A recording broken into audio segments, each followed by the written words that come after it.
So, students, today we will discuss about a poem which is prescribed in the ICSE syllabus in the VSN class 8. So, today we will discuss about the poem The Hero, a critical analysis, obviously. So, this is the poem The Hero, written by Rabindranath Tagore. All of you know that I will today will discuss about the some poetic device in the poem which is used by the Rabindranath Tagore very vividly, and the name of the poem, how why the name of the poem is the Hero, and some concept which is not a very common concept, which is a critical concept from the poet's point of view and the poetic point of view for your upcoming examination. And so let's start it.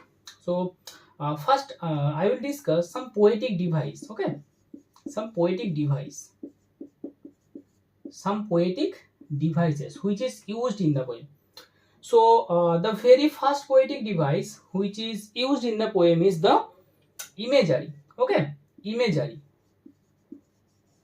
imagery. Then another one is simile. Then the third one is hyperbole, যেটাকে আমরা hyperbole বলি, hyperbole বা হাইপারবোলি। 4 নম্বর হচ্ছে personification.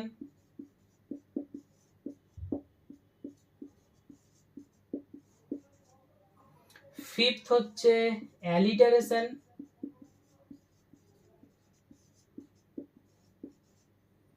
and 6 হচ্ছে repetition.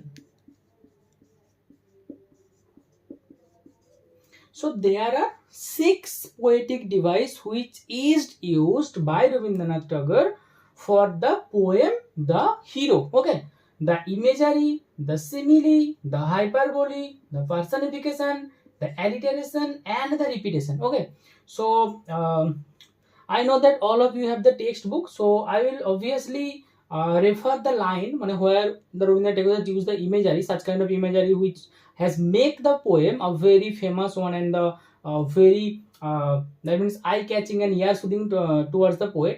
So the imagery which is used in the poem is the imagery of very vivid imagery, and the imagery which is used in imagination. Then what is the imagination? The poet has used various imaginary image that is being used here. From the very first stanza, the poet has used the imaginative line, such kind of imagine. So the very first line, let us imagine, that means the narrator is just urging to his mother, urging to his mother to imagine such kind of things which is actually not the real thing, which is an imaginary image, and which is being thought by the narrator in the throughout the whole poem. Okay, so from the very first line we can get the imagery, and the one line is there where the poet has used the imagery, where the poet is used that the jora dighi, and the very first the line is that okay, I'm just telling you the line where the poet has used this kind of imagery is the place where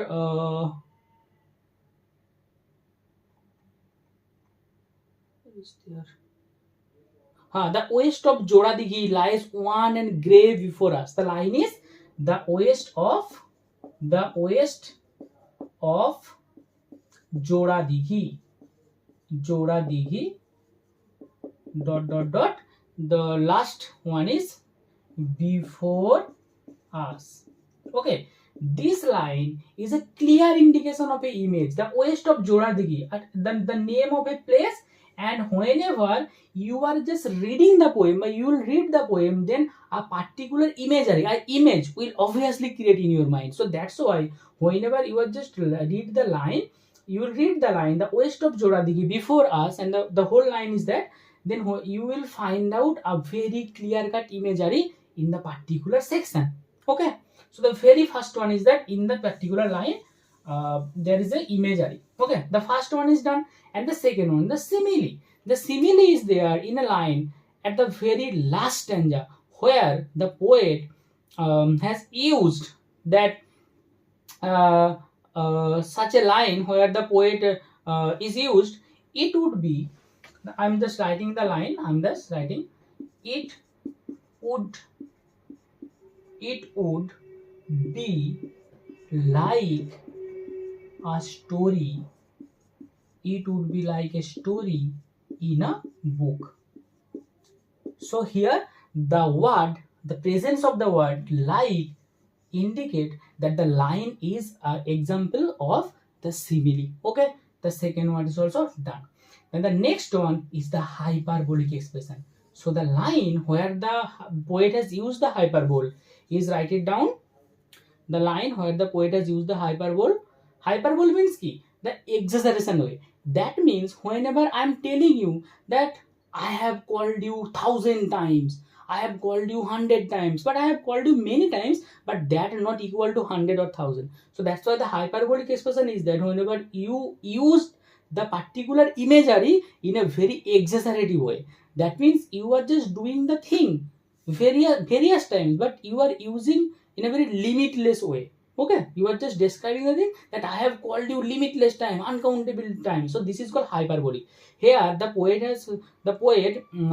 here there is a line that uh, many of them fly, many of them fly, many of them fly,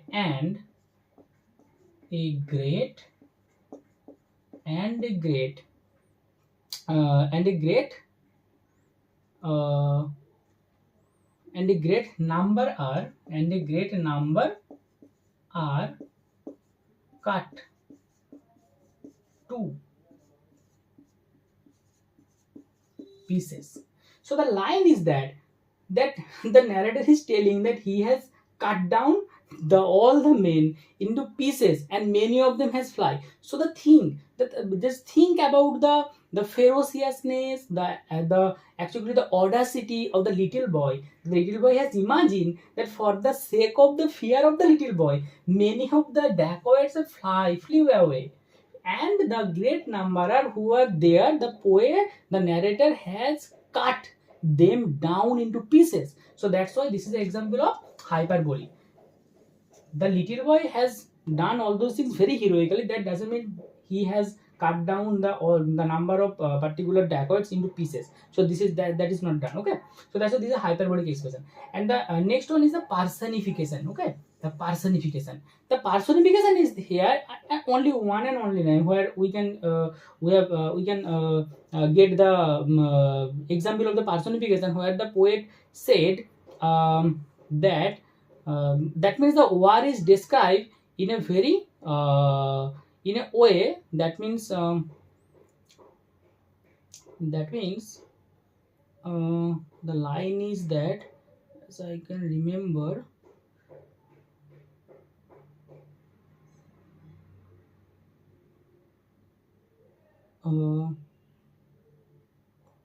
ha okay. So the personification is that where the poet has used a line where the fight is being personified.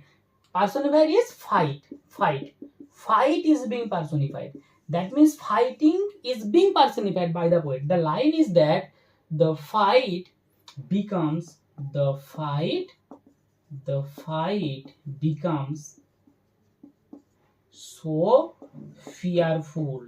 The fight becomes so fearful. That means a fight don't become fearful. The fearful can maybe an animal or a person or anyone that have the but the fight cannot be fearful. The fearful is that the whatever he has done is fearful, not the fight. So the fight is being personified as fearful. Okay, the line is the personification. Okay, then we can get the line. The next poetic device is that this is called alliteration. Here the only one thing is that dark and dim. There is a line where the two particular words are there, dark and dim. Okay, and the next one is the repetition. So in the poem, the repetition of mother, the word mother, and the phrase don't be afraid. The two particular word, the first word is the mother and the second phrase is don't be afraid. Both are used several times, and the two particular things create the bonding. It create the bonding between the mother and the child more strong. It creates the bonding between the mother and the child more strong. Okay, so that's why the poet has used the word mother in a repeated way and don't be afraid in a repeated way. Okay, then another poetic device we can say, just write it down. All those poetic devices you should write it down, otherwise you cannot remember it at the time of your examination. Okay, so write it down in your notebook. The another one is that it is the seven one, that is that rhetorical question. So what is the rhetorical question? Rhetorical question means, this is a poetic device. The rhetorical question means, in a particular line, in a question, the answer is also implemented or implied. The answer is already in the line. So this type of line is called in a poetic device, it is called the rhetorical question. There are two lines. Okay, there are two lines where the poet is using the in a very is it the poet has used the particular poetic device rhetorical question. Is it possible? That means it is not possible. It is not possible. The poet also know it, but the poet is asking that is it possible? Is it possible? And the second one is, was it not lucky? Was it not lucky that the boy was with his mother? This one is the another example of the poetic device rhetorical question, where that means, was it not lucky that the boy was with his mother? Its answer is obviously yes, it is lucky. It was lucky that the boy was with his mother. And the answer is that, is it possible? Yes, it is not possible. No, it is not possible. And was it not? That means yes, it is the luckiest thing that the boy was with his mother. So that's why these two are the poetic device which we called it the rhetorical question. Okay, so write it down by making a pause in the video. And another thing about the poem, I just want to share with all of you that what kind of questions will be given from the poem. Okay, the first one is that the very first question, that means the name of the title is The Hero. It is not A Hero. Why the title is The Hero? So write it down. I am just writing I will give you the some kind of information that why the title is like that. Okay, because first one is, it is done. That means the particular action is done in a heroic way. In a heroic way, in the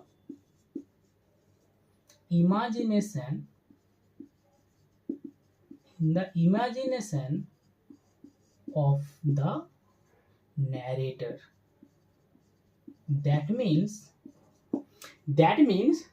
the narrator has imagined the particular thing, but this is not actually happened. Okay, so that's why it is called the hero. It is the means the particular action is called hero, but not the persona, that means the narrator, because the narrator didn't play any heroic role in the poem, because he has just imagined only. You can also imagine, I can also imagine, anyone can also imagine. So if any kind of imagination would be a heroic deed, then everyone would be called a hero. isn't it? So that's why the hero means the heroic deed. This is called the heroic deed, not the person. A hero means the person, but here the person is not the hero. The heroic deed is the hero. The way the second one is the way the way the boy has imagined all the things. And the second point is that the way the boy has imagined all the things, the way is also heroic, the action is also heroic, but not the narrator is hero, because the narrator has not played any kind of heroic role in throughout the whole poem, but he has only imagined in a heroic way. So that's why the title is the hero, not a hero. Okay, and the okay, just write it down. And the first point I'm just erasing. And the another question, if anyone asks you that why did the boy protect the mother, not the mother protect the child? So it's a very good question, because we generally know that the parents have protected their own child, not the child is protecting their own mother. The answer is that in a different way, that the first of all, first point is that if the question is that why did, okay, I'm just writing the question also. Okay, the question is why did the little boy protect his mother but not the mother protect her child? So this is the question. Why did the little boy protect his mother but not the mother protect her child? The question is that. So that here we have to remember the 2 points only. Okay, the first one is the point is that the little boy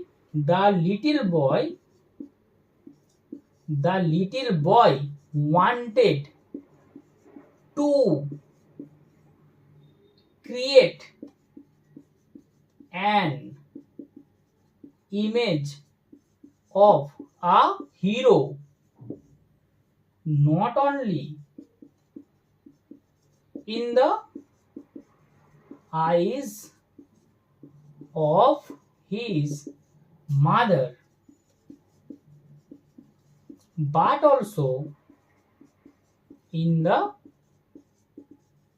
eyes of all the villagers. Okay, so the little boy wanted to create an image of a hero not only in the eyes of his mother but also in the eyes of all the villagers. The first point is that. And the second point is that, okay, I'm just erasing the question, then I'm just I'll write it the second point. And the second point is that the time when the poem was written by the Rabindranath Tagore was the concept of a patriarchal society. The concept of patriarchal society. The patriarchal society where it was the duty of a male person to protect a female one. So the 2 points are that. First one is that the little boy wanted to create an image of a hero not only in the eyes of his mother but also in the eyes of all the villagers. And the second point is that concept of patriarchal society where it was the duty of a male person to protect a female one. Not only it was a society where the female are being ordered to protect the male person irrespective of a person's duty to protect the female person. Okay, so those 2 points are mandatory to write it down. Okay, so write it down. Okay, and I'm just erasing the first point of the particular question. Okay, the third question, anyone can ask you that write down the where in the poem the poet has used his own heroic deeds. Then you can obviously write it down, that where the poet has used, where the poet is just acting or just fighting in a very heroic way against all the dacoits to protect his own mother. Okay, the first one. And where the poet imagine, and another question is another question. Okay, just the question is also important. The another question, anyone can ask you that name the stanza, where the narrator's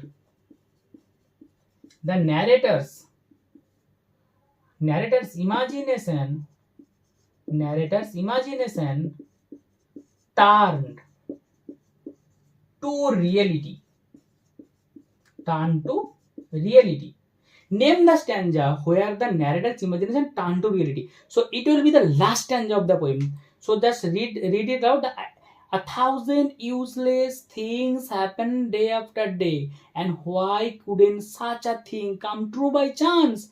That means the poet wanted his imagination, wanted the things which he imagined to be happened in the present time. So that's why the poet used the 1,000 useless things happen day after day, and why couldn't such a thing come true by chance? It would be like a story in a book. My brother would say it is possible. I always thought he was so delicate. Our village people would all say in amazement, was it not lucky that the boy was with his mother? That means the poet imagined that if all those the things would happen in the present time, then all will praise him.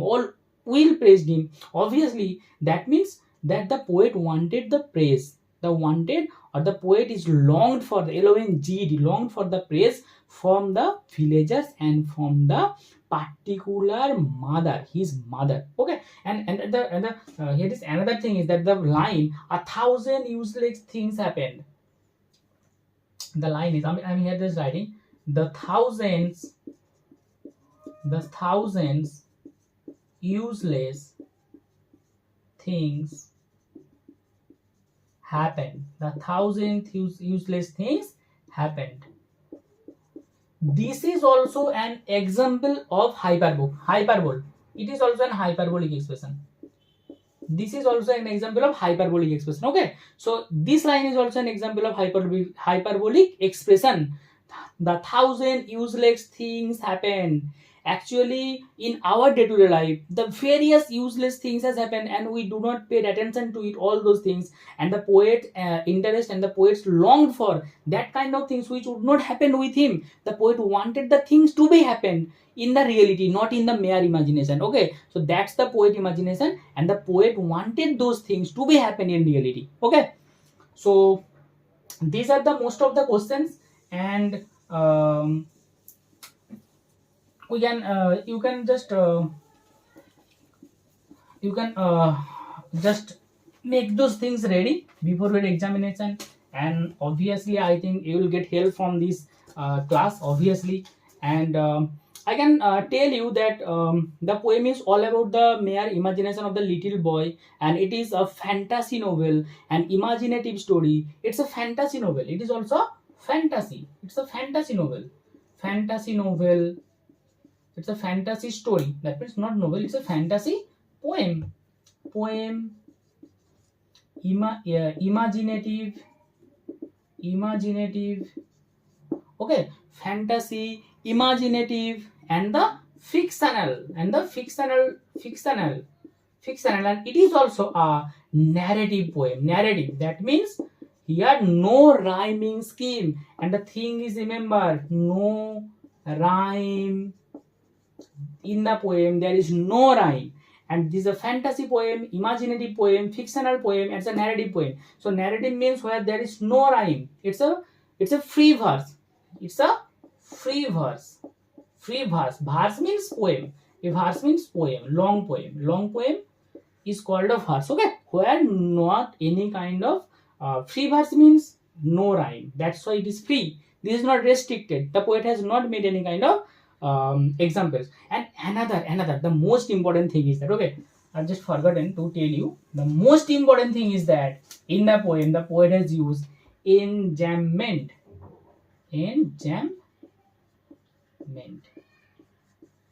What is enjambment?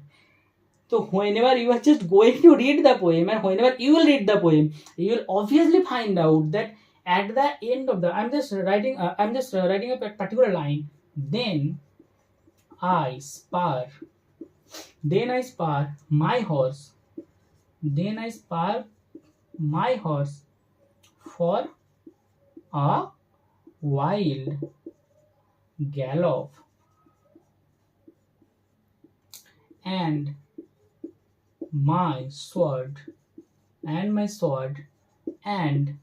here the end of the line, and the second line begins with buckle, B-U-C-K, buckler, clash against each other. So enjambment is a poetic device where the poet has ended the poem by the word and the another was buckler is here in the beginning. It's the beginning of a new line. It's the beginning and it is the beginning. So two are the beginnings. But just see, here the poet has ended the line of the poem and if you just read the poem in a line basis, for example, I'm just reading the poem, the first line, the second line, the first, the second, the third, the fourth. But here the poem enjambment means you cannot read the poem line by line. You have to read the poem the first line and the second line half, then with the second line half the total third line, and the fourth line and the fifth line half, and this type of enjambments means you cannot read the poem in a very linear way. You have to read the poem in a very circular way. Here I say in a very circular way. So that's why this is called enjambment, where the poet has ended the line by using a word and the second line is started by the word which is related to the ending of the word. And if you cannot read the whole thing at a time, you cannot make out the proper meaning of that. So this is called enjambment. The poet is various example of enjambment. You can I cannot write all of them. Just you have the poem and you can find it out. I have given you the definition, so you can obviously easily find it out, all those things at your home whenever you are just going to read the poem perfectly. Okay, so that's it before the examination.